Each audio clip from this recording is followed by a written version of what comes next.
Rock and roll, everybody. Welcome to Friday 15. My name is Brian Beck. I'm here with Andy Hoard. This is Master B2B, and we are here for another week of fun and exciting content all about B2B e-commerce, digital transformation. Andy, welcome to Friday 15. Well, Brian, I don't say this much, but it is freaking cold here. Okay, so I just looked at my phone. Right. It is -5 air temperature. Okay. Yeah. So for those you can see, I just held my phone up. It's minus. It's gone up. It was -9 an hour ago. Oh my gosh, man. Well, here I'm gonna say so sorry. It's 55 here. So and the high today will be 62. Oh man. Yeah, I don't need to hear that. A little bit of a difference. Well, anyway, everyone, welcome to Friday 15. We've got a great topic to talk about today. It's all about AI, and we're going to get a little techie today. But hey, before we do that, let's get into some breaking news. Of course, it is related to the topic. Andy, did you see this? Google's Gemini to power Apple's AI features like Siri. Apple's paying Google $1 billion to access its AI technology. And it's an admission, according to this article, that Apple Intelligence released in 2024 has been a failure. Separately, between 2021 and 2022, Google paid Apple $38 billion to secure default search placements. It's incredible. You know, what's incredible to me, Andy, is the dollars that are passing between these companies. But it also speaks to our topic today. But what's your reaction to this? You know, it's this weird relationship between Apple and Google where, I guess frenemies is the right description, but I'm not sure that's even correct because they're arch enemies when it comes to the iPhone versus Android environments. Those are the two competing environments. But then here they are working together because they've been powering Apple's search for the longest time. It led to that lawsuit that the federal government brought and then dismissed because ChatGPT appeared on the scene and Google said, hey, we don't dominate search anymore. Look at this. Yeah. But yeah, they are paying each other billions of dollars going back and forth. But the big news here is that Apple Intelligence is lost. Yeah. They are. They started a couple of years ago. It didn't take hold. People said they should buy Perplexity. That was floating for a while. They should have. Now Perplexity is too expensive.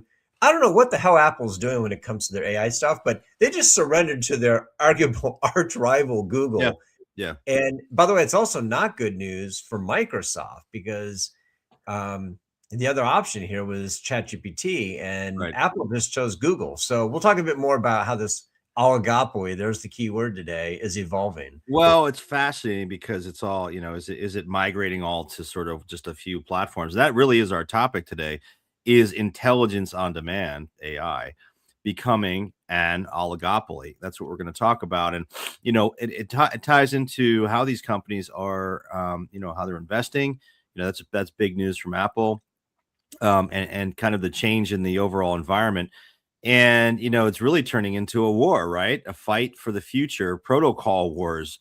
And they've had all these recent announcements, about, UCP by Google. And so why don't you give us some framework here, Andy, on what this all means or set it up for us? So this happens in every evolving market. There become the protocol wars. Remember way back in the day, and we're probably losing half our audience and we're dating ourselves, but the VHS versus Betamax thing from like 30, 40 years ago. Mm-hmm. When things start out, they're always competing protocols. Here's one that's evolving. So they're called the protocol wars now. It just started about 6 months ago. So ACP was launched by OpenAI / ChatGPT. I think it was September of 2025. Yeah. And UCP, which is Universal Commerce Protocol, was launched by Google. Now they all have partners here. At the highest of levels, what this is basically is if you want to go into ChatGPT or Gemini or any one of these chatbots and you want to buy something, there's no simple, easy way to do that, right? ChatGPT doesn't have a connection to a bunch of vendors on the back end who are showing price and product information, inventory, because you can't buy something if you don't know what it is and if you don't know what's available. So how do you make that connection? Well, that was where OpenAI / ChatGPT launched in September. They made it possible for everybody to use this protocol to feed them that information. And all of a sudden, go ahead. Essentially, just to clarify that, make sure I understand, Andy, you being our techie here, essentially this is enabling shopping, right? It's enabling commerce through the LLMs, through this basically the search engine that is, ChatGPT 5, for example, right? Okay, got it. So these protocols are standards by which commerce can be enabled on those AI platforms, correct? Right, and not to be outdone, Google announced at NRF just Uh-huh. about 2 weeks ago. Sorry. Yep. They announced 2 weeks ago, I think it was, that they have their own protocol, and so everybody's kind of got their camps. Let's see, OpenAI launched theirs back in September, and they partnered with Stripe, Yep. and theirs is sort of known as the Apple approach, which is sort of weird. It's Okay. called OpenAI, but it's a closed ecosystem. And Yep. then the Google one, Yep. the Universal Commerce Protocol, was launched with Shopify and Target and Walmart and a couple other companies, Etsy. Interesting. And Yep. that's the Android approach, which is the open approach. Okay. So again, one of them will win. Maybe they both do well. Who knows? You generally speaking, over time, one wins and then it becomes genericized. But there's a battle royale right now Yeah. for Mhm. this space. And going back to the Apple article, the really interesting thing about Apple Google is that it Mhm. indicates that AI or intelligence on demand is now becoming commoditized.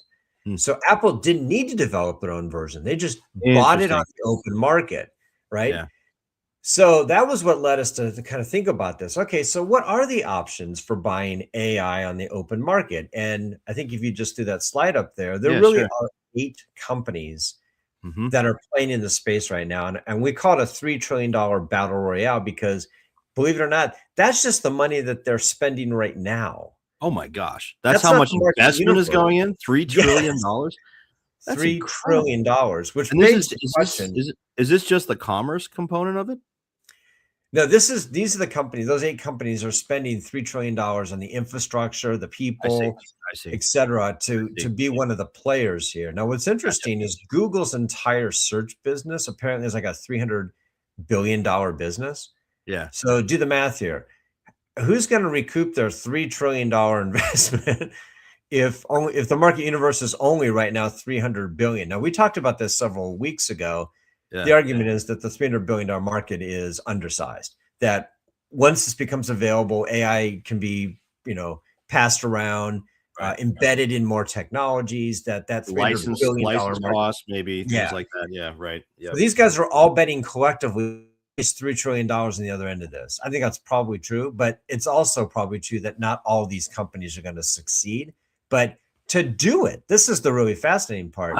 You see these companies, you got Google, you got OpenAI, which is partnered with Microsoft, you got Yeah. AI X Grok, which is run by Elon Musk, who's the Right. richest man in the world. So he's got deep pockets. DeepSeek is a Chinese company.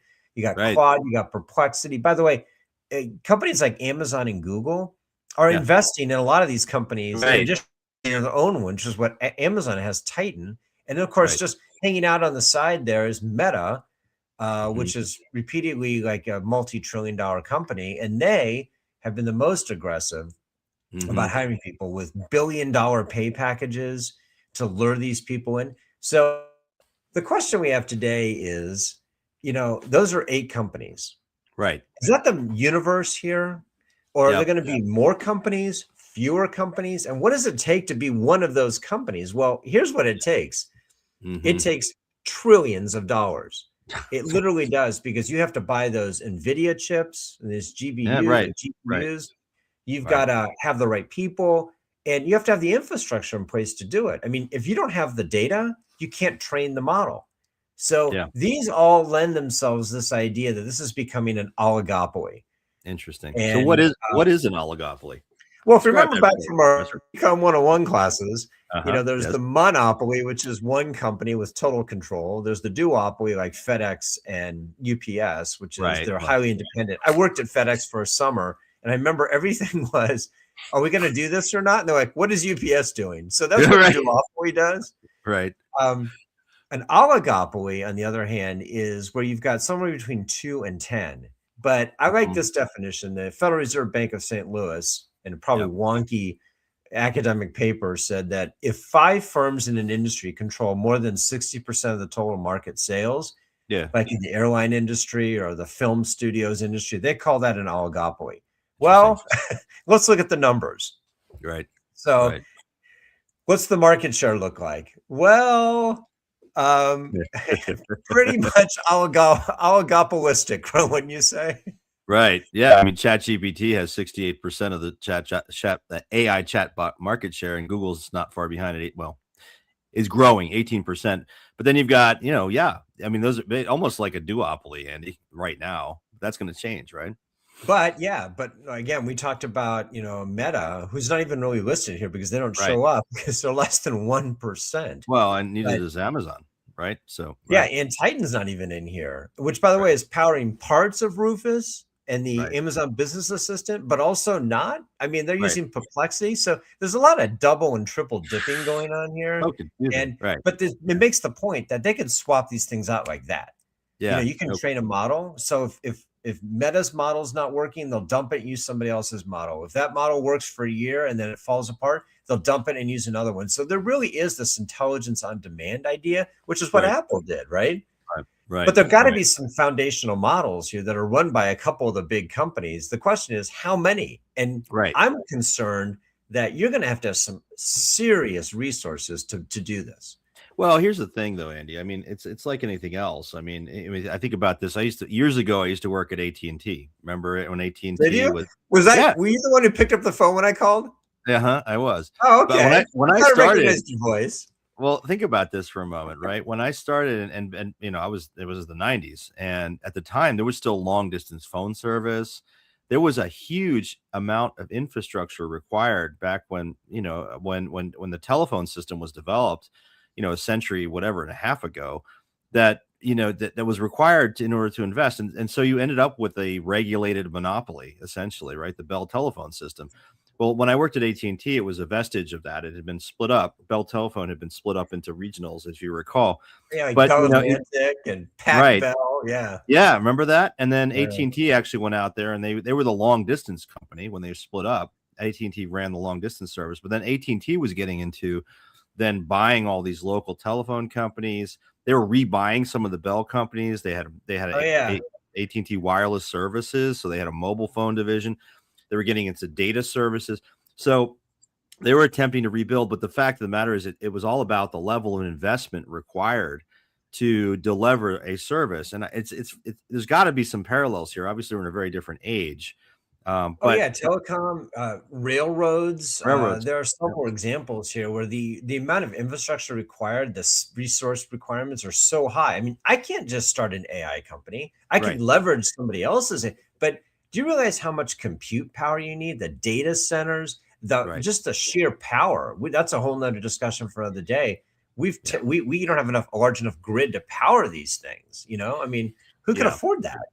Well, and what's fascinating and the implications it has for players on the other side of this, right? I mean, most of our community is not going to go out and start an AI company, but they're going to be having to work with the outcomes of what happens here. It's just like the telephone business. I mean, if you were a business needing telephone service 35, 40, 50 years ago, you had one option, right? So and it was regulated by the government. You had to pay a certain, so this has implications for utility, for cost, for features, for innovation. So for years and years, the telephone business, because it Yeah. was regulated, there was no innovation.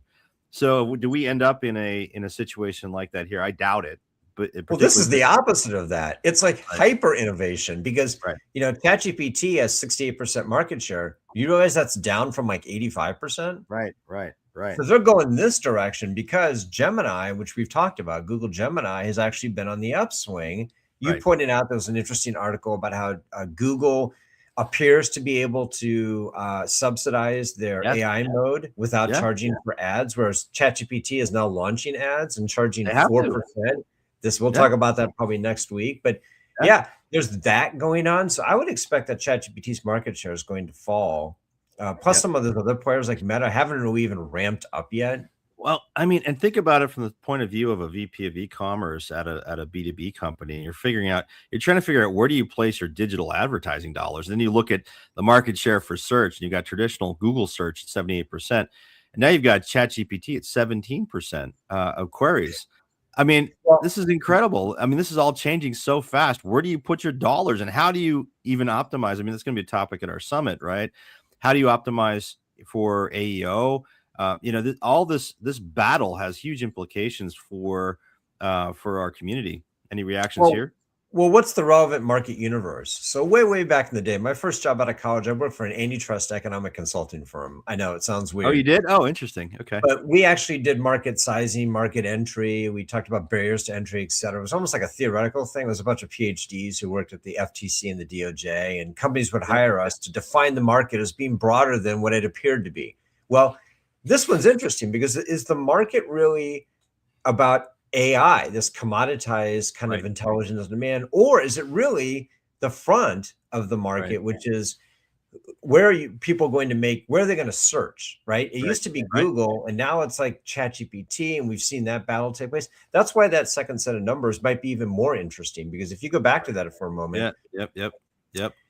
you can see that in spite of all what we said, with ChatGPT having 68% of the AI market, traditional Google search is still has what, 80% Yeah. of the Still search market? dominating. And Yep. you just said ChatGPT is only 17%. So what is the market here? If you can define it as kind of the front end where people are searching through chatbots, Right. then look, this is wide open because Siri is still a player in that one, right? Because Siri is essentially a search engine. If you think about Sure. it, you ask Sure. Siri questions, right?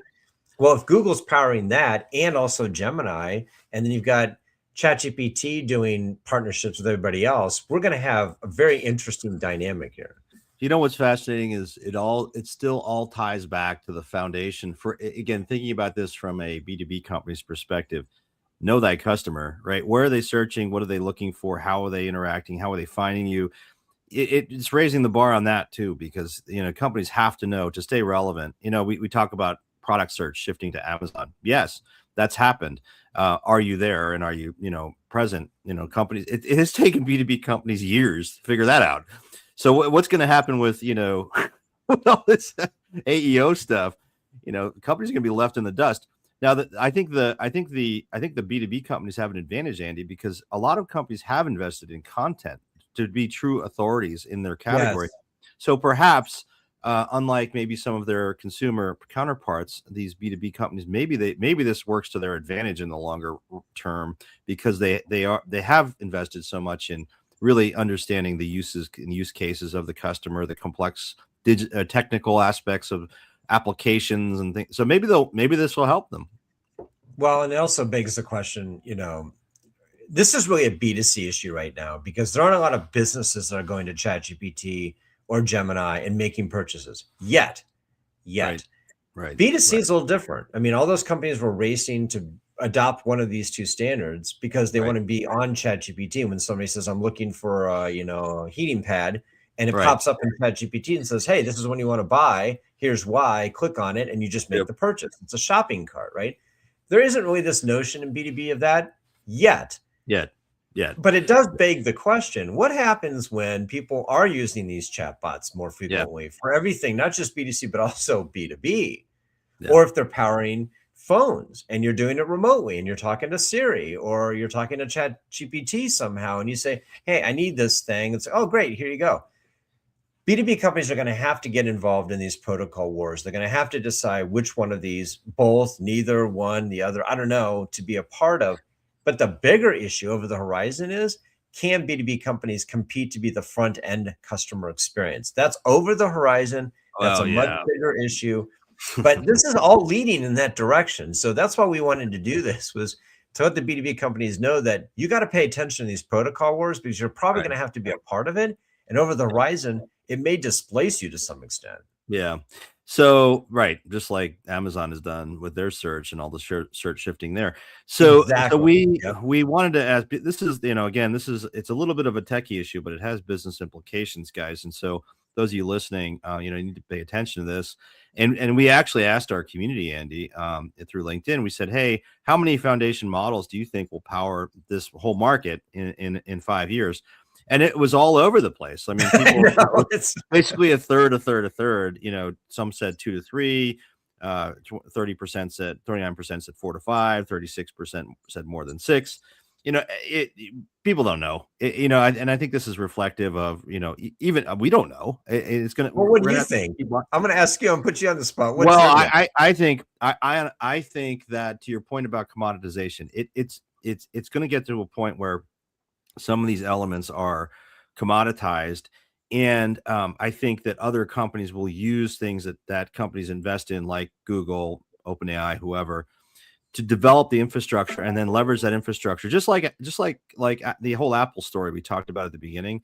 I think you'll see more of that. I think it'll be a limited number. It'll end up being like a triopoly, like a FedEx, UPS, and Amazon doing all the shipping now in the U.S. Or even how the telephone services market has evolved. Some where there's just a lot of investment required, and not many companies can do it. So I think you're going to end up with, I don't know, 4 or 5 of these, maybe, and some will be more specialized. So that's my thought. Yeah, I'd agree, actually. I think fundamentally there might be like 3 of them, and then like the telecom industry where there's excess capacity, Right. they'll resell it through, Right. Exactly. Exactly. wireless or whatever. Yeah. There'll be a It will be marketplace that limited, evolves, and yeah, exactly. Right. but will it be regulated if there's only 3? I don't know. Probably to some I don't extent. know. Be Um, interesting. Yeah. but the level of investment is just too high. I mean, That's right. when there's a T in front of the amount of money you have to spend to be a It's player here, insane, there dude. are a limited number of companies can afford to do that. Yes, that's right. All right, Andy, we got to wrap up for time here. We got a couple quick announcements. Want to remind everyone about our Nexus service, which is your personal digital lifeline for B2B, providing expert advice, connecting you with other experts and your peers to answer questions. It is a paid service. Go to our website, masterb2b.com, and click on Nexus to find out more about that. Andy, I'm super excited about our summit coming up. It's 2 days. It'll be March 10th and 11th at the University of Chicago's Gleacher Center. Looking forward to seeing those Nobel laureates hanging on the wall. Not actual people, just pictures people. We're But approaching 80% full, by the way, now. I So know. Yeah. if you want to come, you better get in soon. Yeah. Yeah. Go to our website, masterb2b.com, click on events. You'll see the summit and submit your credentials there, and for approval and registration. And then finally, wanted to let you all know that this session is available via podcast form on your favorite podcast service. And also, please, guys, give us a review. That'd be really helpful. Help spread the word. We appreciate all of you joining us. And Andy, any final words before we wrap for another Friday 15? Still -5 here, so it's still cold. No, it's not. It hasn't climbed to -4. Okay. Well, stay warm, stay healthy, and we'll see you next week on our next Friday 15.